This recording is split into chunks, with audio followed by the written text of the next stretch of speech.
Right, here we are then, Kitten project number 4, part 4. It's been a full year since I did part 3. I've just watched part 3 to see where I got up to. I thought, well, it's about time I got something done. There are quite a bit of updates to cover on this. Matthew's not here, so I'm filming this as best I can on my phone again. But he will be editing this video. So this is just a brochure that I picked up off eBay. It's just an A4 fold out brochure. It's interesting to see how in the marketing they focused heavily on the gusset brown car. I call it gusset brown, russet brown. I mean, they didn't call it, Reliant didn't call it that, but that is what that colour is. British Leyland russet brown. And as we know, my car was originally from the factory in that colour. And one of the updates I've done in this last year is, ta-da! This has not been professionally done. This is basically hand painted in an exterior paint I got from B&Q, lol. But I just wanted it to go back to something like its original colour. I say this car will never be like the tricycle. Well, I say never say never. It's never. I don't think it's worth spending all that money on getting this professionally painted. The car will. I'll never get that money back. It's a labour of love. As we know, the thing of this car is just to get it as nice as driving as possible for a little practical classic car. So there we are. That's now back to brown. This is the stuff that I used. Can't even read that now. Cuprinol seasoned oak exterior paint. Not bad for 18 quid, I don't think. So other updates that have occurred. I've just watched part 3 again to remind where we were. We got all the dash clocks in, and now we're in the process of fitting the door cards. Well, as you can see now, the door cards are now fitted with brand new old stock door handles. I think they're from an Allegro originally. They were like a £5 foot pair at an auto jumble. There's no door pockets on. I did say that this material was 4mm thick, and if I'm honest, if anybody ever does this themselves, 4mm slightly too thick. I wouldn't go any more than 3. But that looks a hell of a lot better than it did. We've got these seats in. I can't remember if those seats were in before. All the camping gear most of the camping gear is now out of the back, so it looks a lot tidy.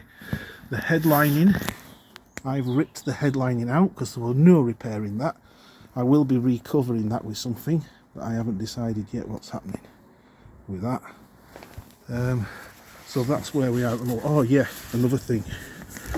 We've now got brand new inertia reel seat belts fitted, and the stalks are now the correct way around, because when I originally fitted them, I fitted them backwards.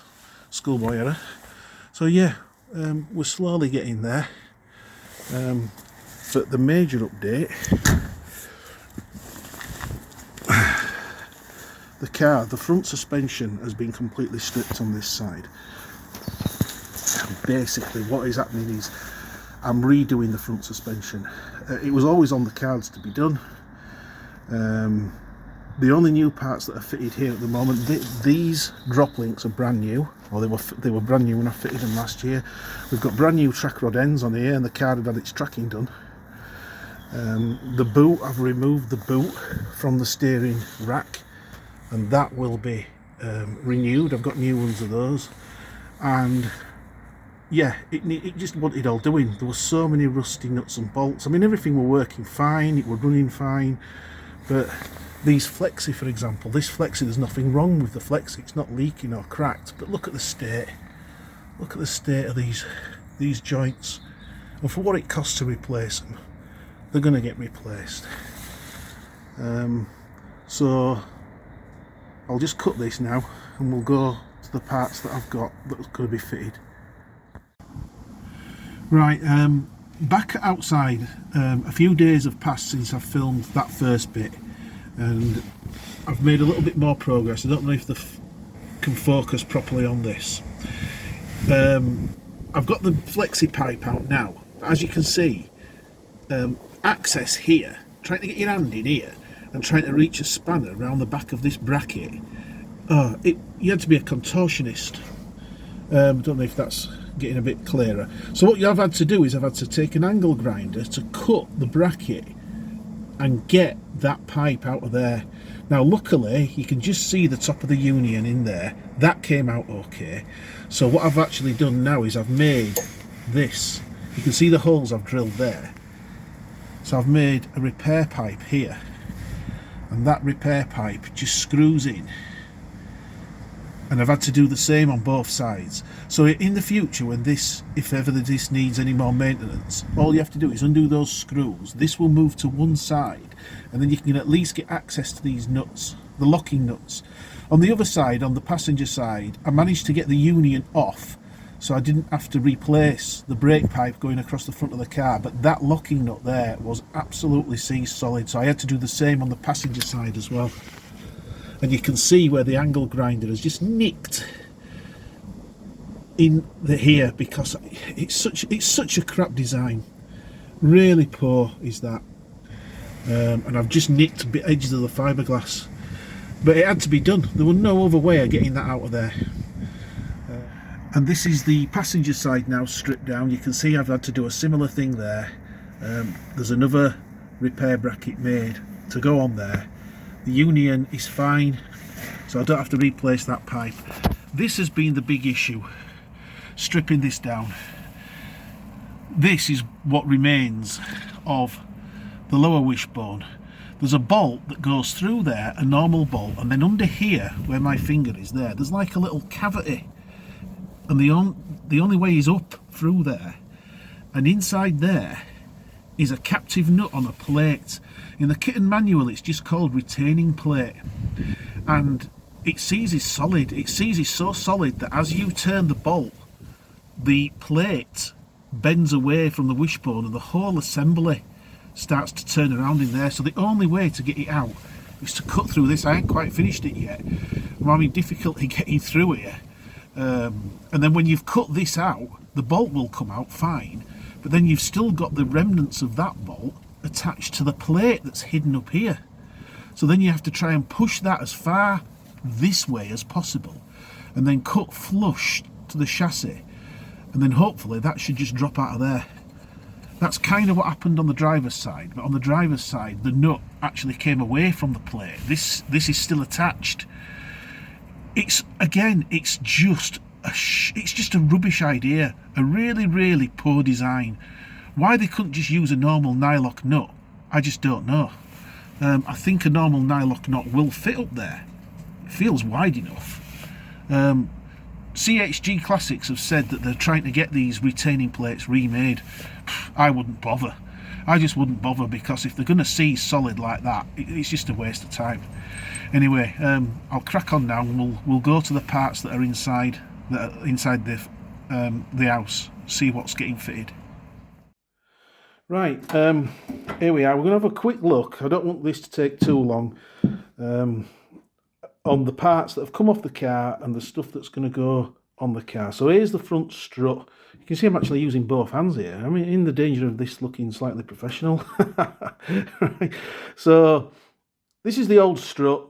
This is the problem that I had with it. Look, there's the washer on top, goes down the threads, but it won't go over that shoulder. So that's not right. And that strut there, which has probably had its day, both of them have been replaced by these beauties.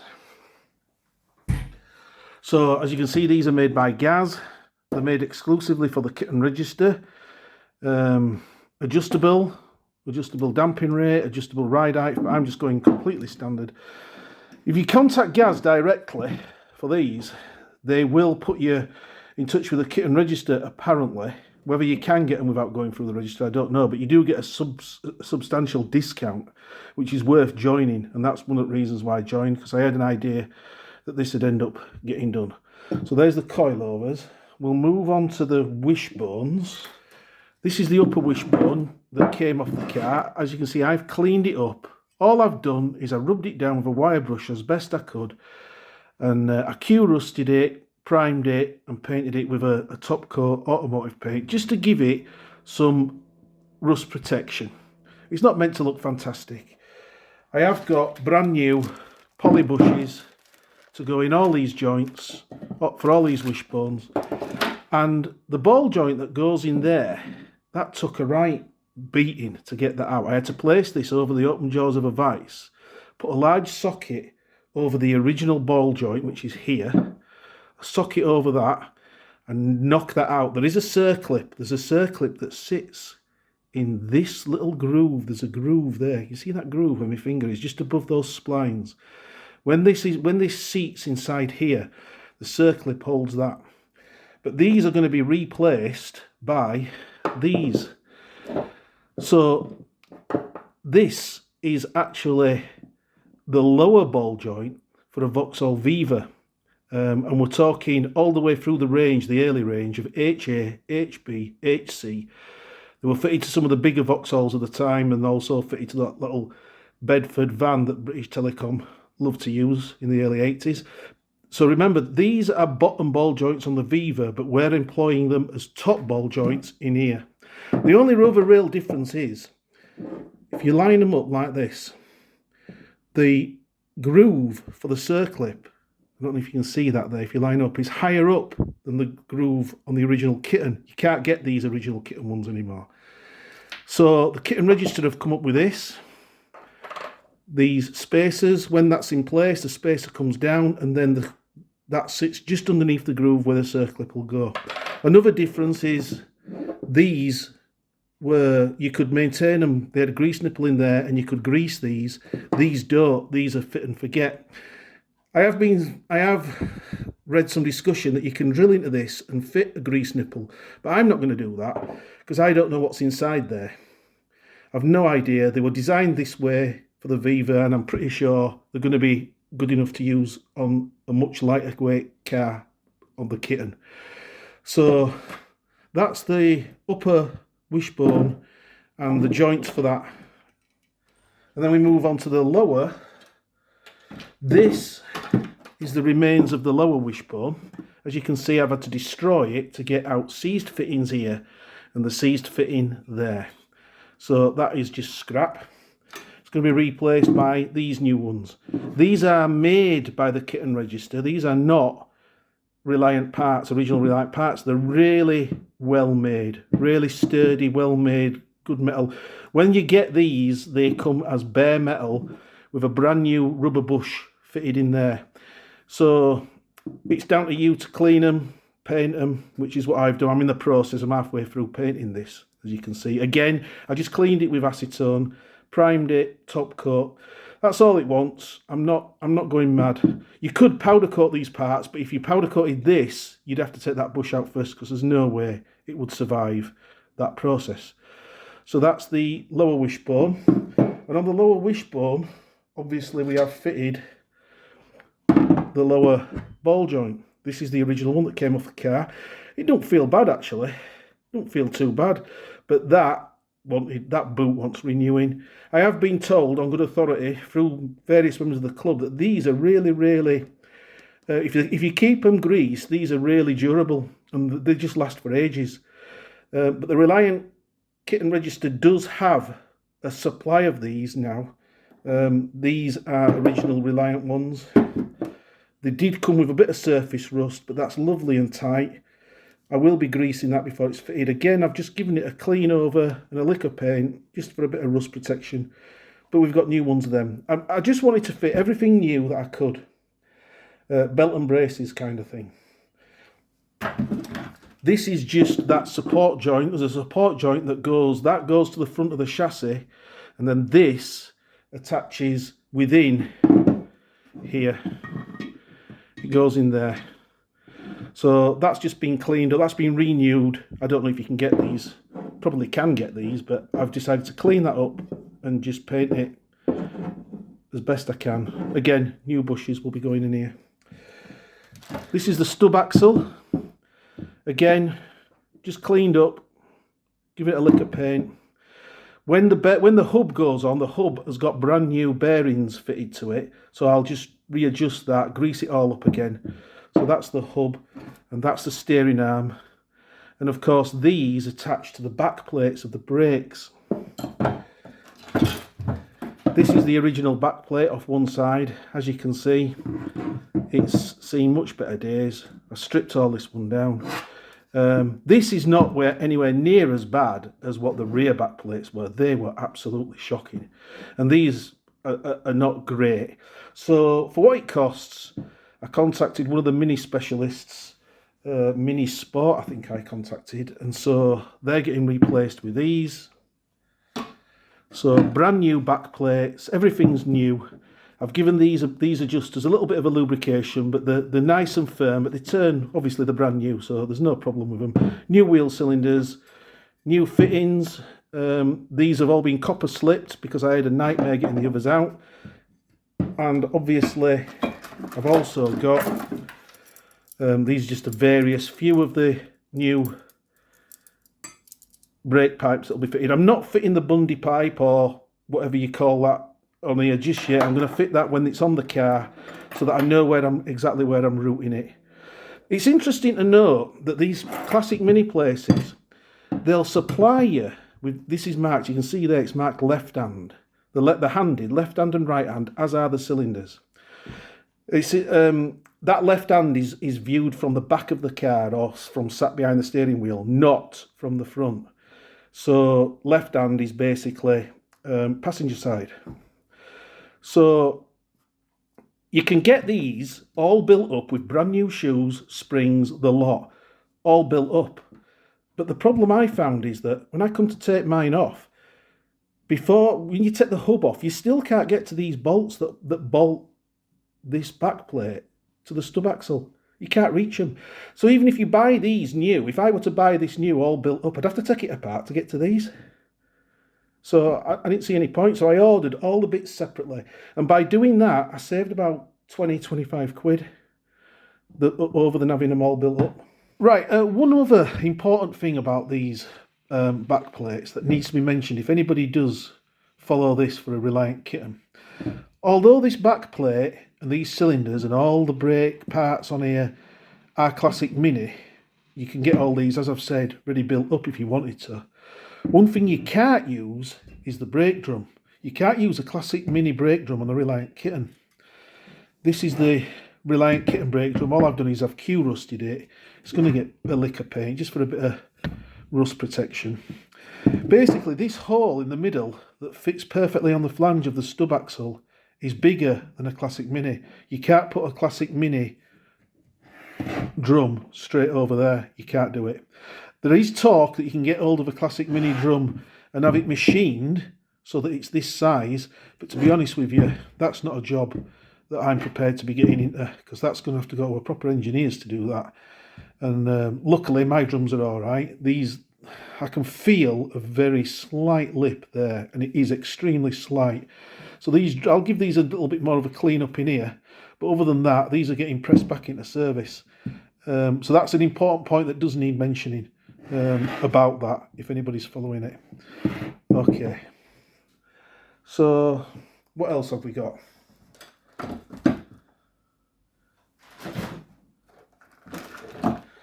New steering rack gaiters. I was told that these are Mark 1 or Mark 2 Escort. I don't know how true that is, but they are the right size. So they're going to be going on, replacing what's come off. So what else are we looking at? I think we've covered just about everything there, haven't we? This is a part, this is nothing to do with front suspension, but this is something that I probably will fit at some point. This is a release bearing, but it's one of those steel titanium ones that you could get off eBay. In hindsight, I should have fitted this when I had the gearbox and engine apart, but I didn't. I fitted a new carbon, standard carbon type one. But I've got one of these on the tricycle, and they're great. They're brilliant. When I dip the clutch, there's just no change in engine tone. But on the Kitten, I am finding that when I dip the clutch, it lowers the engine tone, and so it stalls when you're at light. So you have to raise the tick over higher. It's just a little bit of an annoyance to me. So at some point, I will be taking the gearbox off, and I'll fit this. but that's not priority. I really want to get this this sorted out and get it back on the road for now. So there we are, quite a few various new parts. At the moment, some of these other parts that have been painted, the other side, I'm in the process of painting them right now. And then I'm ready to put everything back together. So that's where I'm at. I work in a school. I've just had half term. So I've done quite a bit of progress this week. I've got quite far with it. But I knew I wouldn't get it on the road in this week. I'd have just been rushing and I wasn't prepared to do that. So there we are. In part 5, should really have the car back on the road. Just one other little point that I meant to mention, going back to the tricycle. It has, over the summer, it got reviewed by Steph on YouTube for iDriver Classic. Now, if any of you watch that, you will probably, if you view her channel, you've probably seen that already. But I'll put a link to the video for that video if anybody's interested or if they've not seen that before. So, okay then, that's Kitten Project Part 4 over and done with. I'll see you all later.